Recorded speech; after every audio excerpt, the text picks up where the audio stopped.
มันก็บ่ได้อันนั้นปานใดดอกแต่ว่าคือเราเว้าใส่เราก็บ่ปานใจแต่คือเราเว้าใส่ลูกเรานั่นแหละจริงๆนะเราบ่ได้เคยดอกเอาลูกเราไปเว้าเลยเด้อมีแต่โทรมาเองแล้วจังฮู้คือลูกเราบ่สบายเราก็บ่ได้เคยบอกแล้วก็เราบ่ได้เคยโทรไปวุ่นวายอีกว่าศีลสมาธิและปัญญาขอสิบอกเด้อจำคำเอาเจ้าของเนี่ยว่าคลิปนี้แบบนึงว่าคลิปนี้แบบนึงว่าคลิปนี้แบบนึงนี่คำว่ามันบ่อยู่ตรงเก่าน่ะ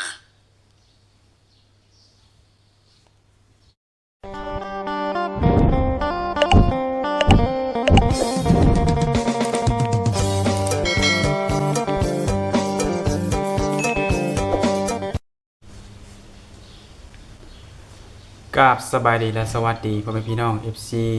ของบาวศิลัดโมสุขูสุคนเนาะสิเป็น FC ภายในประเทศลาวประเทศไทยหรือว่าต่างประเทศทุกคนเนาะมื้อนี้ก็ยินดีต้อนรับเข้าสู่ช่อง YouTube ของบาวศิลัดเช่นเก่าเช่นเคยเนาะแต่ว่าเรื่องราวคนเก่าคนเดิมเนาะเป็นเรื่องของสองฝั่งโค้งอะไรทุกคนเนาะระหว่างสาวลาวกับหนุ่มไทยทุกคนคือเก่าก็คือทางสาวโมเมกับหนุ่มฝั่งไทยที่เฮ็ดงานอยู่เกาหลีนี่แหละทุกคนเนาะก็ทางสามโมเมเพิ่นก็ได้เห็นคลิปที่ทางบาวศิลานี่อัดลงเนาะแล้วก็ได้ยินเสียงทางอ้ายเพิ่นนั้นมาที่ส่งข้อความเสียงมาด่าเพิ่นนั่นแหละทางสามโมเมเพิ่นก็พร้อมที่จะแก้ข่าวนั่นแหละทุกคนเนาะพร้อมที่จะแก้ข่าวกับเกี่ยวกับเรื่องเงินเรื่องคำแล้วก็เรื่องเอาลูกมาอ้างว่าลูกบ่สบายหยังประมาณนี้แหละทุกคนเนาะการบ่ซักก็เห็นคลิปเนาะทางสาวบุญเปียงเพิ่นไปถ่ายก็เห็นก็ทางสาวมีเพิ่นก็ออกมาแก้เพิ่นก็บ่ได้เห็นแล้วเพิ่นก็บ่เงียบเนาะเพิ่นก็ออกมาพิสูจน์ตัวเองคือกันเพิ่นก็เนาะก็คือในตามนี้แหละทุกคนแต่ว่าทางหนุ่มไทยครับเพิ่นก็เห็นคลิปนั่นแหละเพิ่นก็ยังบ่พอใจเพิ่นก็ยังคิดว่าทางสาวบ่เมนี่เนาะเว้ามานี่จังได๋บ่ตรงบ่หรือว่าเว้าบ่ครบบ่มีความจริงบ่ประมาณนี้แหละทางเพิ่นคิดประมาณนี้ทุกคนเนาะเพิ่นก็ได้ส่งความเสียงมาอีกส่งมาหาทางสาวลาน้อยแหละทุกคนเนาะก็อยากให้ทาง FC เนาะหลายๆคนนี่ลองเบิ่งคลิปนี้ลองเบิ่งทุกคนเนาะว่าไผถูกไผผิดเนาะก็คือในเบื้องต้นก็ทางสาวโมเมเพิ่นก็พร้อมที่จะ ออกมาออกสื่อมาพิสูจน์ว่าทางเพิ่นเองนี่ก็บ่ได้เป็นคือทางหนุ่มฝั่งไทยได้กล่าวมาทุกคนเนาะเพิ่นก็ออกมาแก้ข่าวให้แหละคือตามนี้ทุกคนเนาะที่เพิ่นออกมาเว้ารู้สึกว่าคือตามนี้ทุกคนเนาะนักเติมนักเสาเลยแม่นก็เฮาก็บ่ได้อันนั้นปานใดดอกแต่ว่าคือเราเว้าใส่เราก็บ่ปานใจแต่คือเราเว้าใส่ลูกเรานั่นแหละที่จริงนะเฮาบ่ได้เคยแบบว่าเอาลูกเราไปเว้าเลยได้มีแต่โทรมาเองแล้วจังฮู้คือลูกเราบ่สบายเราก็บ่ได้เคยบอกแล้วก็เฮาบ่ได้เคยโทรไปวุ่นวายอีกว่าจะเอาเงินมาให้เฮาเด้อลูกเขาบ่สบายเฮามีแต่วุ่นวายแต่เฮาเองมีแต่ลามาบอกว่าเป็นหยังคือบ่เห็นบอกมีหยังก็บ่เห็นบอกให้ช่วยเฮาคบกันเป็นหยังบ่บอกให้ช่วยเฮาก็บ่ได้เคยเว้าคือมื้อนั้นก็ลงโทรศัพท์ก็ลงนำแม่เฮามื้อโอนเงินมาให้เฮาพาลูกไปห้องหมอมื้อน่ะลูกเฮาบ่สบายหั่นแหละแล้วก็ว่าคันเฮาสิบ่รับกับเฮาบ่ได้รับสายเลยนะสิเว้าแล้วก็โทรสายโทรมาเฮาก็บ่ได้รับจักแม่เฮาว่าเราโทรมาแล้วก็เราหับแล้วก็ลงกับแม่เฮาว่าเฮาพาลูกเฮาไปคลินิกอย่างนี้แหละแต่เราก็เลยว่าเป็นหยังคือบ่บอกเป็นหยังก็บ่บอกบ่หับสายเลยเห็นโทรหาก็บ่หับแล้วแม่เขาก็เลยว่าเฮาวุ่นๆนำลูกว่าซี่มันก็เลยบ่ได้เล่นโทรศัพท์แล้วว่าแล้วก็เว้าในนี้กับแม่เฮาบ่ได้คิดว่าเราสิเอาอันนี้มารวมเลยว่าเฮานี่โทรไปขอเงินเฮาบ่เคยจักบาทเลยว่าโทรไปขอจี้ว่าลูกเฮาบ่สบายเด้อเอาเงินมาให้เฮาแต่ละสิ่งแต่อย่างเสนอมาเบิดคือมื้ออันตั้งแต่โอนเงินมาเฮาก็จื้อ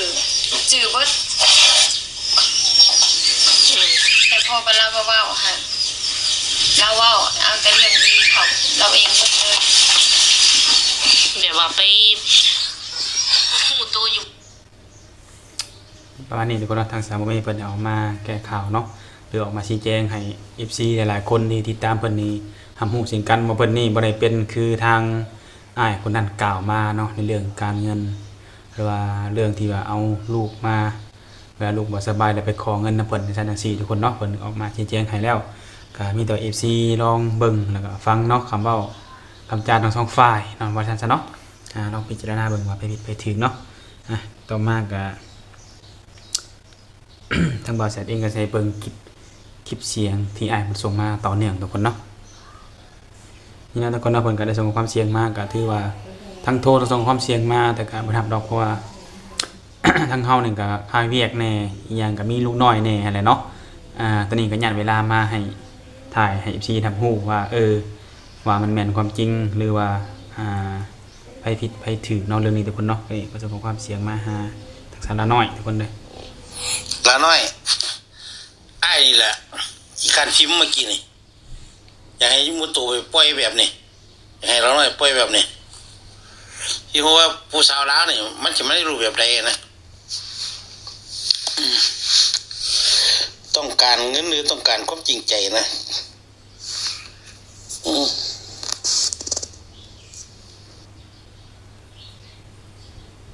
เสียงที่สอง แต่เที่ยงมื้อนี้แกกับข่อยนะแกบ่ยอมข่อยแล้วล่ะก็คงบ่ไปต่อดอกมั้งถ้าไปต่อก็พร้อมสิรับผิดชอบอยู่แล้วนะแต่ผิดชอบนี่คือผิดชอบแบบที่ว่ามากจนเกินไปตามเวลาเจ้าของนี่เอาใจเจ้าของนี่ข่อยก็บ่เอานะสไตล์ข่อยแล้วคันสิเป็นเมียข่อยก็พร้อมดูแลอยู่แล้ว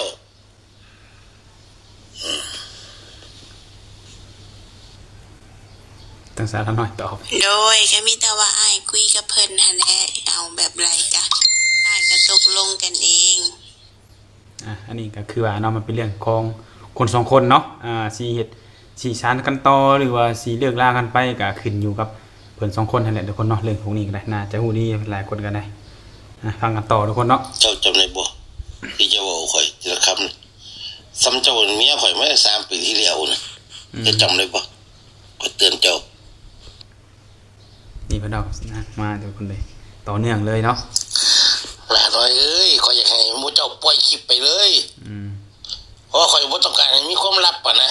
ในโลกนี้ถ้ามีความลับมันตอแหลกัน เปิดโปงกันมาโลดมีความคิดข่อยคิดไปซะโดนแล้วแต่ข่อยเรียนหนังสืออยู่พุ่นโลกมันสิได้เจริญมีตอแหลกันนี่มันบ่จบนี่ปัญหานี่ก็ใจข่อยเจ้าบอก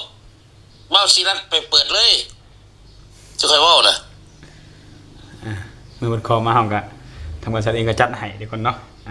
ก็ให้ FC ให้แหละลองฟังนำกันเนาะฟังว่าสาเหตุในมื้อนี้อะไรฟังนำกันคิดไปนำกันว่าเป็นใดๆเนาะแกนี่ออกคลิปแต่ละมือแต่ละเว้นนี่คำเว้ามันบ่อยู่หม้องเก่าจักอย่างเลยมาวิเคราะห์แล้วใครว่าหน่วยความจำมันนะคนละแบบน่าสงสารเนาะฟังทุกเสียงทุกคลิปทุกคนเนาะมีสาระน้อยเรื่องนี้บ่ฮู้จะอ้ายเพราะว่าเพิ่นก็ว่าเพิ่นเว้าความจริงเพิ่นว่าบ่ได้ตัวแล้วเพิ่นก็ว่าบ่เคยขอเงินนำอ้ายอีกแล้วก็บ่เคยบอกว่าลูกบ่สบายคืออะไรสามโมมีว่าอะไรเนาะ ก็เพิ่นบ่โทรมาถามเพิ่นบ่ถามก็สามโมมีเพิ่นก็บ่ได้บอกดอกว่าลูกเป็นนั่นนี่เนาะบางคนคิดว่าลูกบ่สบายแล้วส่งไปความไปหาลูกน้องบ่สบายเด้ออย่าได้เงินไปหาหมอจังซี่บ่แม่นทุกคนเนาะคือเพิ่นบ่ได้บอกนอกจากว่ามีคนถามก็คือว่าตามคนเนาะมีคนถามเขาก็ต้องบอกว่าซั่นซะเนาะโดยพังต่อไปทุกคนมีแต่อ้ายถามเองเพิ่นว่าก็คือเพิ่นเว้าในคลิปนั่นแหละอันนี้คือทางสารน้อยเพิ่นก็พยายามจะโทรมาเนาะทางเฮาก็บ่ค่อยมีเวลาว่างดอกแต่บ่อยากคุยยาวแน่ทุกคนเนาะเรื่องพวกนี้มันเป็นเรื่องของคนสองคนเนาะก็บ่อยากคุยยาวคั่นแหละศีลสมาธิและปัญญาก็สิบอกเด้อจำคำเอาเจ้าของแน่เว้าคลิปนี้แบบนึงเว้าคลิปนี้แบบนึงเว้าคลิปนี้แบบนึงนี่คำว่ามันบ่อยู่ตรงเก่าน่ะ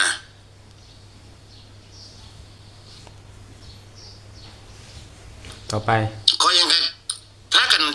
ำคำบอกเจ้าของในตี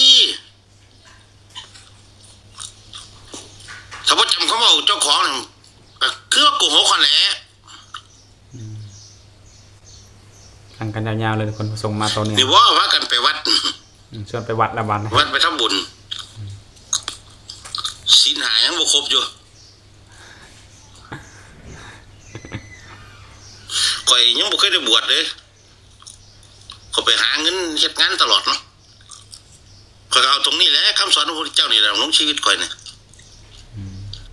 ประมาณนี้ทุกคนเนาะจะมีมาทัศนะผมก็ได้ตอบไปโอเคเนาะโอเคเดียวเฮ็ดคลิปให้ครับทัศนะหน่อยต่อไปเนาะเป็นข้อความพิมพ์ข้อความเดี๋ยวเฮ็ดคลิปให้ผมนะตามคำขอ ข่อยบ่เป็นคนมีความลับเข้าใจปะข่อยเป็นคนตรงๆมีหยังข่อยว่าตรงๆเลย ที่ข่อยว่ากับเจ้าเรื่องสาวอันม้วนน่ะข่อยกับมูเจ้าน่ะปล่อยคลิปน่ะข่อยนี่เป็นคนต้องการแบบนี้เข้าใจปะเจ้าจักว่านั่นแหละเขาทำร้ายอนาคตเขาเอง เป็นความต้องการของเพิ่นที่อยากให้ออกมาถ่ายคลิปเนาะทุกคน มูเจ้าพักกันปล่อยคลิปหลายวันไหนกันนั่นแหละโตแก่เลยสิเจ็บปวดสิหูจักว่าอีหยังในชีวิตเจ้าของจะเป็นยังไง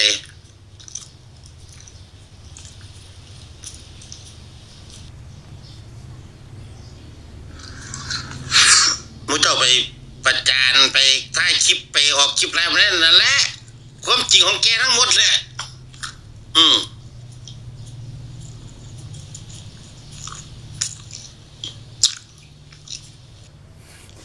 สงสัยตอนนี้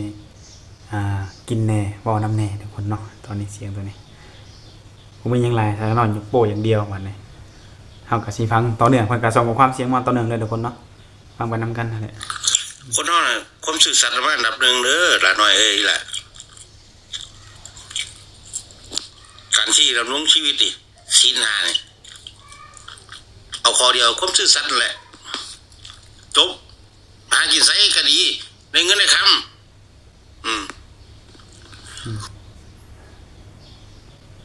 มีแต่ซับ ขนาดมื้อเช้านี่เนาะบ่าวศรีรัตน์กับบ่าวบุญเปียงบ่ไปไทยเลย บ่าวศิรัตน์กับบ่าวบุญเปียง ก็ เนาะ ยังเว้าอีกแบบหนึงอยู่ก็ยังเกิดอยู่คือบ่จำคำเว้าเจ้าของ เนาะ เว้ากันในวันแม่ๆเป็นคือบ่จำคำเว้าเจ้าของอ่ะนะโอ้ยก็เงินหลาย เสียงสา มี ระน้อย แต่สาวบุญเปียงคำเอื่อยเพิ่นไปถ่ายเด้ออ้ายศิรัตน์บ่ได้ไปถ่าย แม่นบ่ใช่บ่ได้ไปทางซ้ายทางซ้ายบ่แม่นเนาะบ่ได้ออกข้างนอกทุกคนช่วงนี้ก็อยู่น้ำลูกน้ำเต้าน้ำเมียนี่แหละเนาะ แค่เขาบอกเจ้าของจำบ่ได้ก็โอ้จักสิบ่ทำมาหาหยังกินแล้วครับพี่น้องในโลกนี่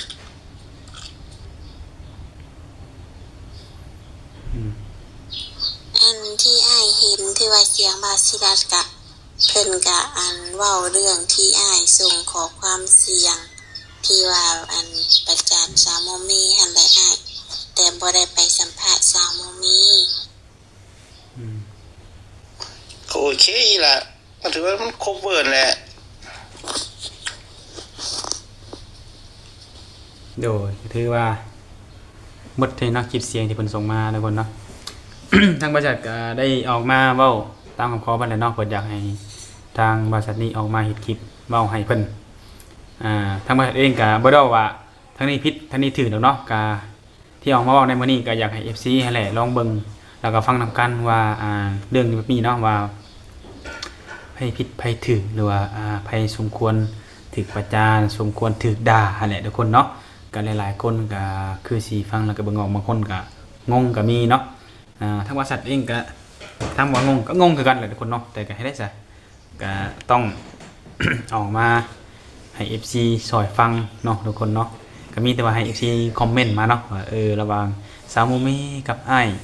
หนุ่มฟังไทยคนนี้เนาะทุกคนเนาะว่าไผผิดไผถูกในเรื่องในที่บริษัทนี้ให้ฟังหรือว่าให้เบิ่งคลิปอะไรทุกคนเนาะโดยก็มีเพียงแต่ซัมนี่แหละทุกคนเลยสำหรับมื้อนี้เนาะเอิ้นมาจังได๋ EP 2ถ้าหากว่า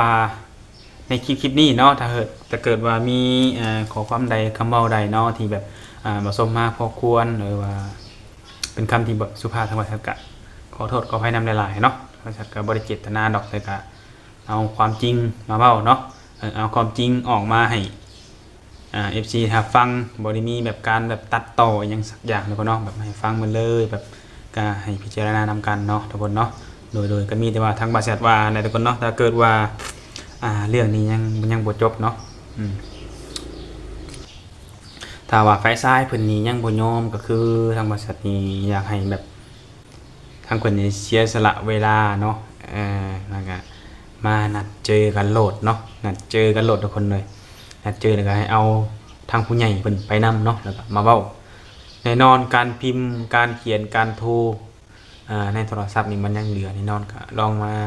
เว้ากันเบิ่งถ้าว่าบ่ยอมจบเนาะทุกคนหรือว่าสิซ่านกันต่อก็อันนี้ก็ขึ้นอยู่กับเพิ่น2คนแต่เบิ่งทรงแล้วนี่ทางบริษัทให้เดานี่ตั้ง3โมเมนี่เพิ่นสิซ่านต่อบ่เนาะทางบริษัทนี่คือสิบ่ทรงเนาะเพราะว่าโดนด่าไปเต็มๆแบบนี้ทุกคนเนาะทั้งโดนด่าทั้งโดนขู่นี่แหละเนาะก็มาลุ้นนำกันว่าทาง3โมเมเพิ่นสิซ่านต่อบ่คือทางอ้ายเพิ่นว่าหั่นแหละทางอ้ายเพิ่นก็พร้อมที่จะดูแลคือเก่าเนาะถ้าว่าได้เป็นลูกเป็นเมียเพิ่นก็จะดูแลคือเก่าแต่ถ้าว่าให้ดูแลลูกเป็นเมียแต่ว่าสิเอาแบบเอาแต่ใจตัวเองเพิ่นก็สิยอมถอยหั่นแหละเพิ่นก็สิถอยคือกันเนาะว่าซั่นๆเนาะคือคลิปที่บริษัท